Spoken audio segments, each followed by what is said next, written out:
Hey guys, welcome back to my channel and welcome to another exposed video. It's been a while since I've done one of these and they're actually some of my favorite videos to do as I find people like this to be extremely interesting. Today I'm going to be telling you the story of a woman named Tania Head. But before I get into that, this video was kindly sponsored by Raycon. When Raycon contacted me and said that they wanted to sponsor a video, I was so excited because I already use Raycons and I really like them. I am super particular when it comes to earbuds. My ears get so sensitive to the shape of earbuds that certain pairs will make my ears hurt. Sometimes I wonder if my ears get bruised from some of the buds, but these are so good. These are affordable wireless earbuds that were created by Ray J. These are such good quality for such a fair price, and this is their newest model. I'm actually gonna unbox this for you. They sent me another pair, even though I already have them, and I really feel like I put them to the test last week. I had 2 flights in one day. You guys know how that goes. You know, changing planes is a whole thing. And I wore my Raycons as I was walking through multiple airports, getting on and off the plane. I'm the type that just wears them right from the plane all the way to the baggage claim. They stay in your ear, they're comfortable. I also always sleep on planes with my headphones in, and I could sleep on them without them causing any pain to my ear. They come with a bunch of different sizes to find your perfect fit for your ear, and I really appreciate the way that this is set up for you. And then they also come in this tiny little, it's almost like a little bean, and you open it up and there's your headphones, and they also charge in here, which is so convenient. These have 6 hours of continuous playtime, seamless Bluetooth pairing, more bass, and a more compact design. And they start at about half the price of some of the other premium headphone brands out there. So if you want to check out Raycons, go to buyraycons.com/Kendall Rae, and that will also link you to their Black Friday deals and Cyber Monday deals. So Tania Head was a survivor of the attacks on America on September 11th, 2001. There were so many lives lost on that day. It's incredibly sad. I mean, most of us have some type of memory of it, or some people have personal connections to that day because it affected so many people nationwide, globally even. It was very scary for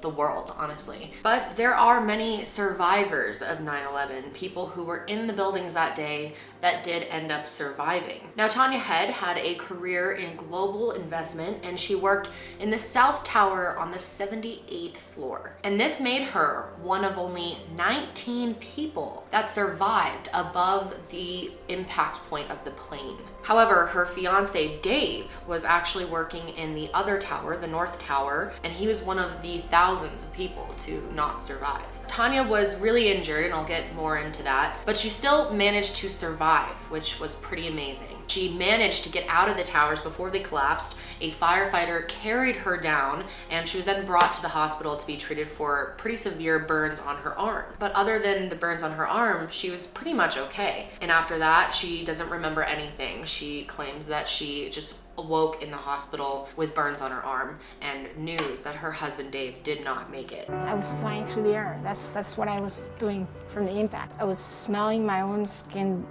burning. And I started crawling over people who were burnt from head to toe, who were cut up, and I was trying to help them. This was incredibly hard for Tania. She said the love of her life, her best friend, died that day, and part of her, died along with him, really. And then in 2004, a couple years after the attacks, Tania ended up joining the World Trade Center Survivors Network, and she ended up putting a ton of time and money into that. It's our duty to remember those who are no longer here. It's a duty to do something with our survivor experience. This is Tania. She's also a survivor, and she's also one of my best friends. Within the first couple months of her being part of the network, she really helped. With her help, the network was able to get state funding, and she even found a trauma expert who was able to lead therapy sessions within the network for other survivors who had gone through traumatic situations. And another major thing that she did for other victims was get everyone access to ground zero. There's something known as the pit. Now, some people don't like to refer to it as the pit, but a lot of people do. There was, dirt and rubble there, and dust and debris and who knows what from the building, just all piled there for a long time. Most of the bodies were not found on that day, and so a lot of remains were there. And so she got the group access to go to that site to, if they wanted to, if they felt comfortable, of course, touch the ground and feel connected again to the scene, which can be a huge part of trauma healing. This was special for the Survivors Network though.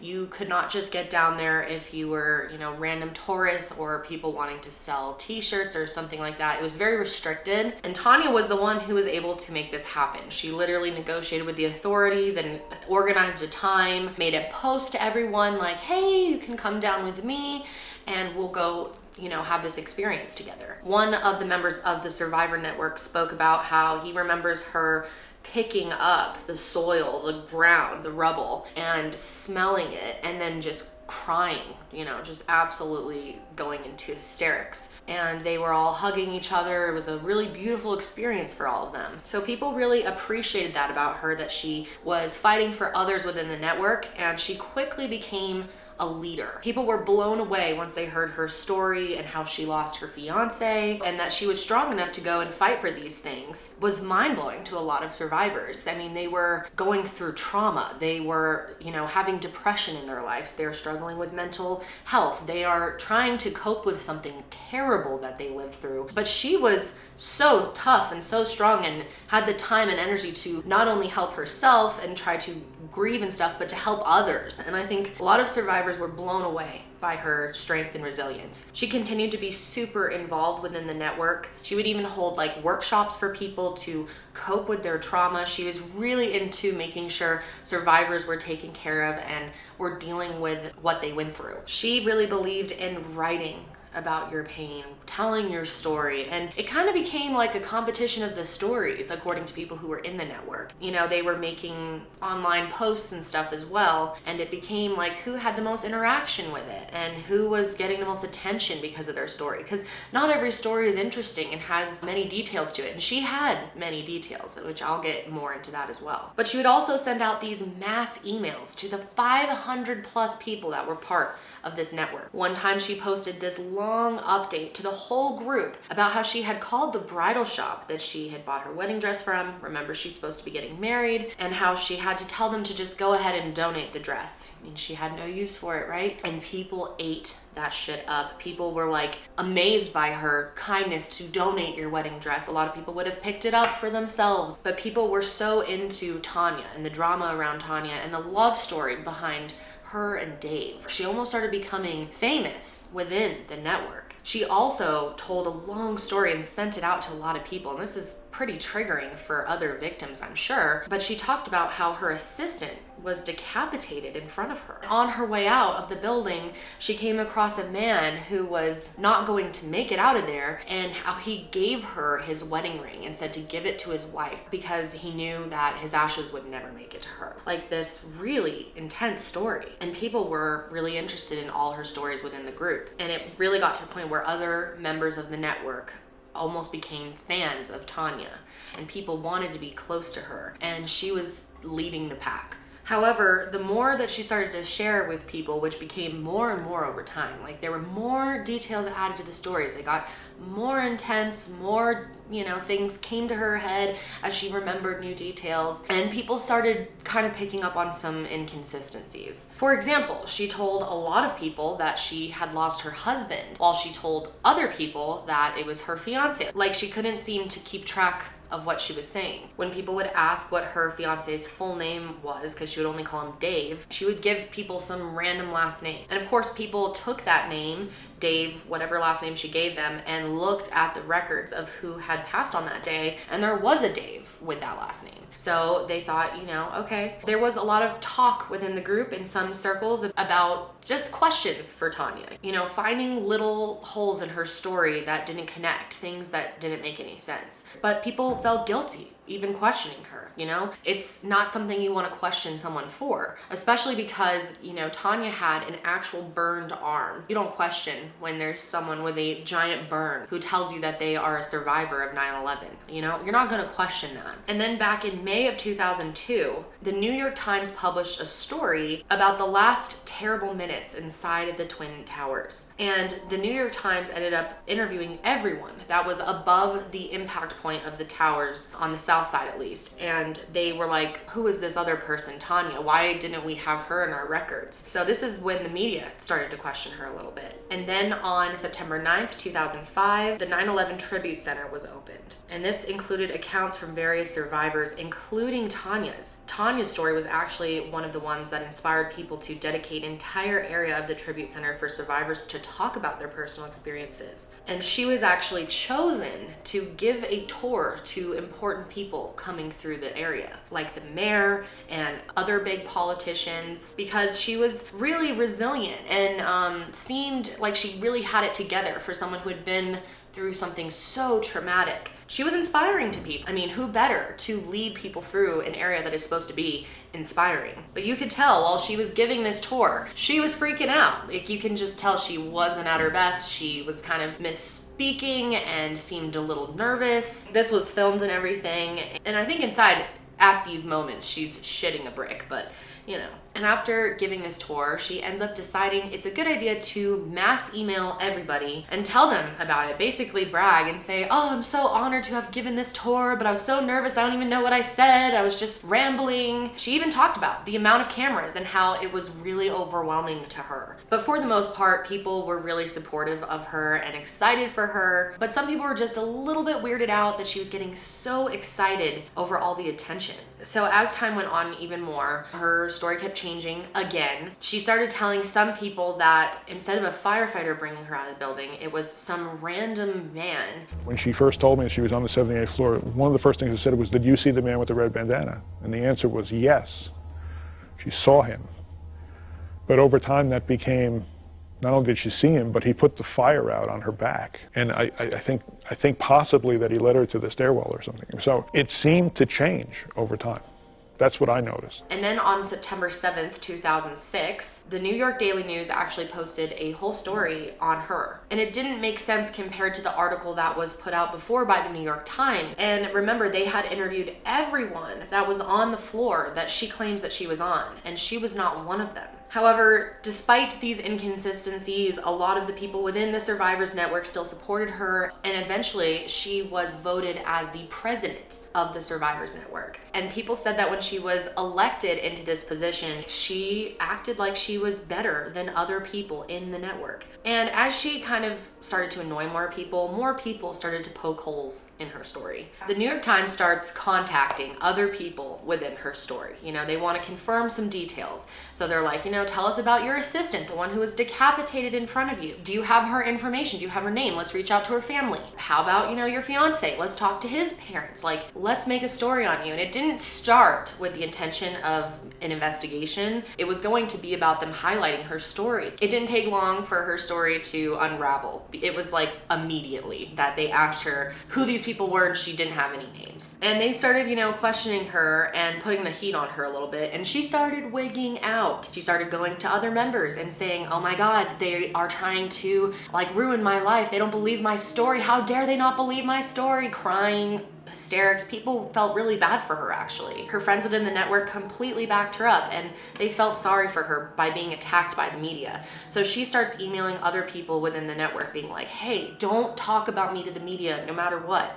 And they're like, why? Like, there shouldn't be anything to hide. So it didn't take long for everything to come crashing down. Soon, the New York Times publishes a front page story on Tania Head and exposed her as being this giant liar. And this story blew up nationwide. There's a good chance a lot of you know about this story. It's very popular. People were just shook that there was a woman running around claiming to have been through the trauma of a 9/11 survivor who was not there. When they contacted the man that she claimed was her fiance, you know, because she never gave contact information, so they tried to track him down as best they could. They contacted someone that they thought could have been him, and they had never heard of Tania. They had no connection, the stories didn't match up. Boom.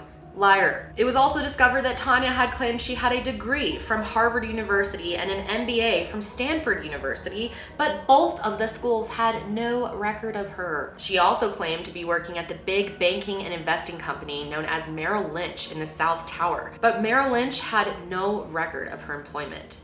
and they didn't even have offices in the World Trade Center at the time of the attacks. And another thing that came out, a Spanish newspaper discovered that just 10 days after 9/11, you know, when Tania should have been in the hospital recovering from everything that she went through, that she was actually enrolled in school in Barcelona, Spain. There were people from the school who claimed that they were in class with her during the time she claimed to be in the hospital. And when she was in school, she told classmates various stories of what happened to her arm, everything from house fires to car accidents, even injuring her arm from horseback riding. It turns out that Tania didn't even own horses, so she was at least making that one up, and we have no idea what actually happened to her arm. It turns out that Tania's real name was actually Alicia Esteve Head. And in addition to this, it was discovered that she was not a US citizen and wasn't even in America at the time of the attacks. She had never even been to America until 2003, 2 years after the attacks. And if you look at her past, it kind of makes sense. Normally, people who lie pathologically like this have something that happened in their past that taught them to lie. When she was younger, her brother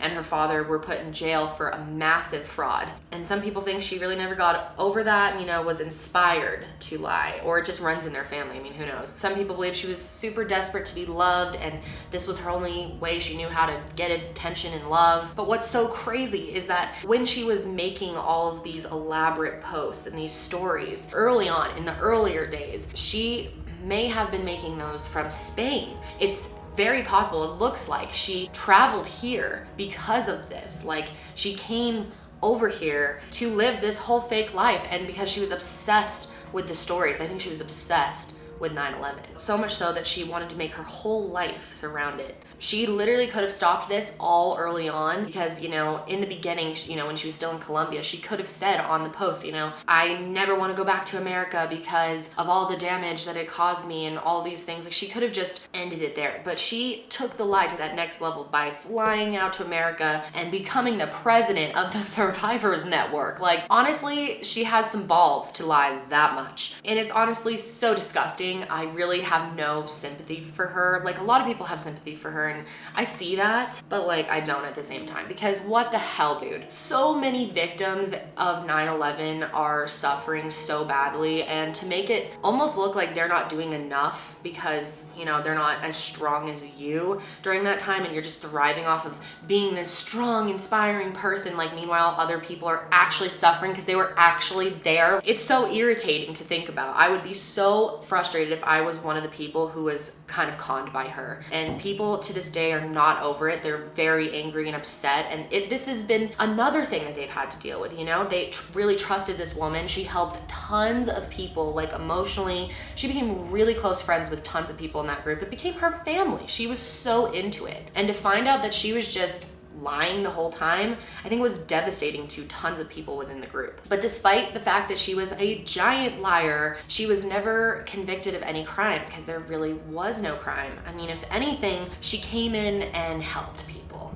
She donated time, money, resources, energy. She really did help. So you can't like argue that she conned anyone out of their money or anything like that. She didn't do anything like that. She conned people out of their empathy and their attention and sympathy, but she never, you know, committed any type of crime. So there was no legal accountability for Tania Head. As soon as this came out, she got the fuck out of the country. Now, to this day, no one knows where Tania is. I mean, she could be even watching this video for sure, but I'm sure she lays relatively low. I mean, I think the whole thing was super embarrassing for her, and there's a lot of people who hate her, really. It's hard to come back from a lie like this, especially when you are lying to people who have been through something so terrible, you know? And no one knows where she is to this day.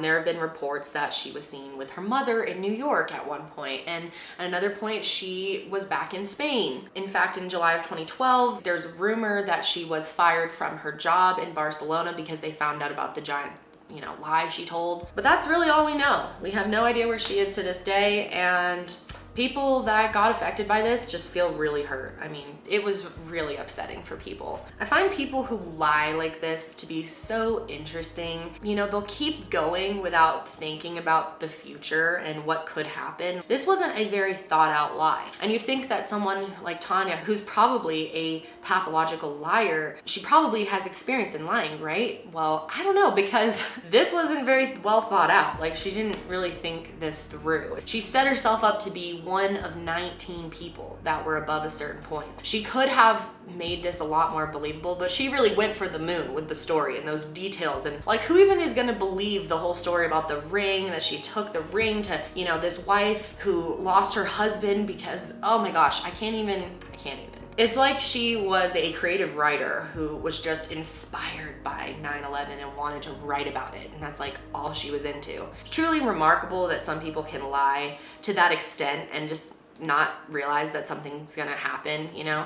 To go out on camera and take people through such a sacred place and completely be lying the whole time, like, takes some serious balls. I don't know, man. Tania Head. But I want to know what you guys think in the comments. Let me know. I'm sure a lot of you think there should have been some type of accountability for her. I wish there was, but like, legally, she did nothing wrong. I think it's a pretty interesting story though. I have a whole playlist on other people who are major liars, and it's interesting stuff to look at if you're curious. But that's it for me today, guys. I hope you're having a great day, and I will see you next time.